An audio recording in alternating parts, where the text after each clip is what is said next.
Olá, bom dia. Como é que vai você? Hoje nós vamos encerrar, o nosso livro de Ruth. Vamos falar hoje do capítulo 4, dos versos 13 a 22. Sabemos que todas as coisas cooperam para o bem daqueles que amam a Deus, daqueles que são chamados segundo o seu propósito. Este texto foi escrito por Paulo aos Romanos, no capítulo 8, verso 28. E inicia o cafezinho de hoje com este texto, para nos lembrar da ação de Boaz em cumprir o que diz a lei do Senhor e sujeitar-se a ela, mesmo ocorrendo o risco de ter seus planos ali frustrados. No verso 13, nós vemos Boaz que se casa com Ruth e Deus lhe concede um filho. Mas a partir do verso 14, nós vemos que a bênção não foi somente para Boaz, mas o principal foi para Noemi, pois Deus providenciou um resgatador para a sua vida. Observem, então as mulheres disseram a Noemi: seja o Senhor bendito, que não deixou. Hoje te dá um neto que será teu resgatador, e seja afamado em Israel o nome deste. A alegria daquelas mulheres é estampada em gratidão a Deus por ter enviado um resgatador para Noemi. A situação de Noemi, já comentamos aqui, como mulher viúva, seria uma vida bem difícil, vivendo de favores, pois não tinha um ente querido para cuidar dela. E agora nós vemos a possibilidade e a responsabilidade depositada em uma criança que acabara de nascer, que já vem com esta esperança na sua vida de que ser um resgatador, de ser aquele que cuidará da sua avó na sua velhice. Não querendo ser pessimista, mas observando a nossa vida de hoje, onde esta cultura não é bem vivida, muitos idosos são abandonados nos asilos pelos próprios filhos, que diremos pelos netos.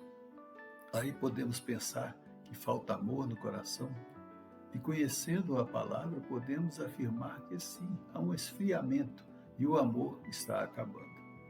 Mas observando o que Jesus disse lá em seu sermão escatológico, no capítulo 24 lá de Mateus, quando ele fala a respeito dos finais dos tempos, e o princípio das dores, no verso 12 ele diz: e por se multiplicar a iniquidade, o amor se esfriará de quase todos. O coração vai se inclinando tanto para o mal, que o amor vai acabando e as coisas vão tendo mais valor do que o ser humano. Então eu posso me conformar com isso? Não. Temos que buscar ensinar os nossos filhos e netos de acordo com a palavra de Deus, mostrando a eles que devem exercer este amor para com os seus entes queridos, para que na sua velhice também eles possam ter alguém que vai cuidar deles. Vemos no verso 15 a afirmação de que este neto seria então o restaurador da vida de Noemi e consolador na sua velhice. Mas tem uma afirmação no final do verso que fala assim: pois tua nora que te ama o deu à luz, e ela te é melhor do que 7 filhos.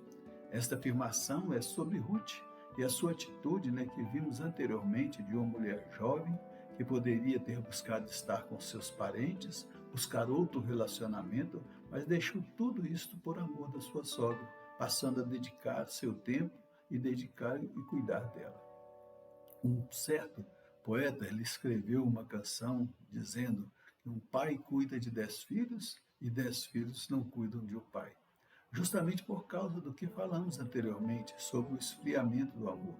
Mas vemos a relação, a ação de Ruth, sendo comparada por aquelas mulheres como sendo melhor do que 7 filhos. E realmente, se observarmos friamente o que esta mulher fez e passou para poder estar com sua sogra e abençoar a sua vida, podemos afirmar que ela fez até mais do que 7 filhos, como diz o texto. Continuando, no texto do verso 16 diz: Noemi tomou o menino e o pôs no regaço e entrou para a cuidar dele. Quem já teve a oportunidade de ser pai e avô pode afirmar com alegria como é bom receber nos braços nossos filhos, nossos netos. É algo difícil, até de descrever, de como fica o nosso coração cheio de alegria. Fico imaginando como deve ter ficado o coração de Noemi ao receber aquela criança em seus braços, depois de tudo que lhe ocorreu, da ausência de esperança que ela tinha depois da morte de seu esposo e seus filhos, sem perspectiva nenhuma de ter uma família.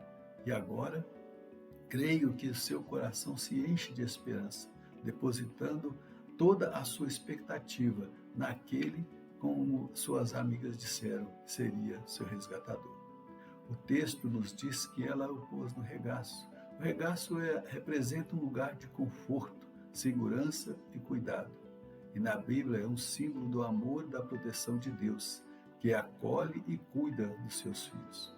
Ele é comparado com um colo materno, ao abraço acolhedor e refúgio em meio às adversidades. Como é linda a história de Ruth, né, que mostra a luta de uma mulher nas adversidades da vida, mas sendo amparada e cuidada por um Deus que ela servia e confiava. Duas coisas eu quero destacar aqui. Que o mais importante neste livro não é a história destas mulheres, mas sim o cuidado de Deus em realizar os seus planos. Nada foge do controle de Deus e nenhum dos seus planos podem ser frustrados, pois aprove a Deus estabelecer assim a linhagem humana de Cristo que iniciou desde Abraão. E para isso eu gostaria de citar o texto de Mateus capítulo 1, versos de 1 a 16, que diz assim: Abraão gerou Isaque, Isaque a Jacó, Jacó a Judá e a seus irmãos, Judá gerou Tamar, a Pérez e a Zera. Pérez gerou a Esrom, Esrom a Arão, Arão a Aminadab, Aminadab a Naasson, Naasson a Salmão, Salmão gerou a Raabe, gerou de Raabe a Boaz. Este de Ruth gerou a Obed, e Obed a Jessé, Jessé gerou ao rei Davi, e o rei Davi a Salomão, da terra da que fora mulher de Urias.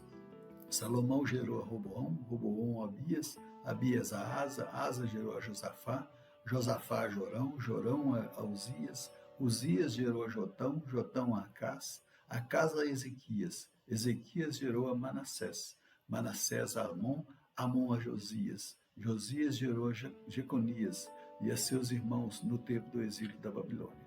Depois do exílio da Babilônia, Jeconias gerou a Salatiel e Salatiel a Zorobabel. Zorobabel gerou a Abiúde, Abiúde a Eliaquim, Eliaquim a Azor.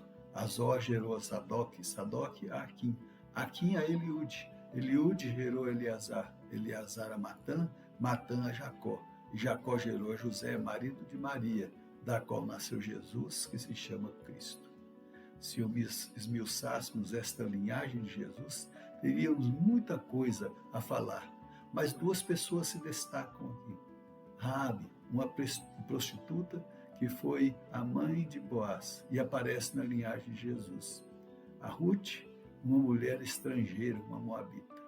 Há um ditado que diz que os fins justificam os meios, mas somente é aplicado a nós humanos. Às vezes, para justificar e encobrir, às vezes até algum erro da gente. Mas para Deus, nada disso acontece, pois Ele é o início, o meio e o fim. Tudo está no seu controle e podemos ver isso claramente na história de Ruth, em que Deus agiu para que seus planos fossem concretizados.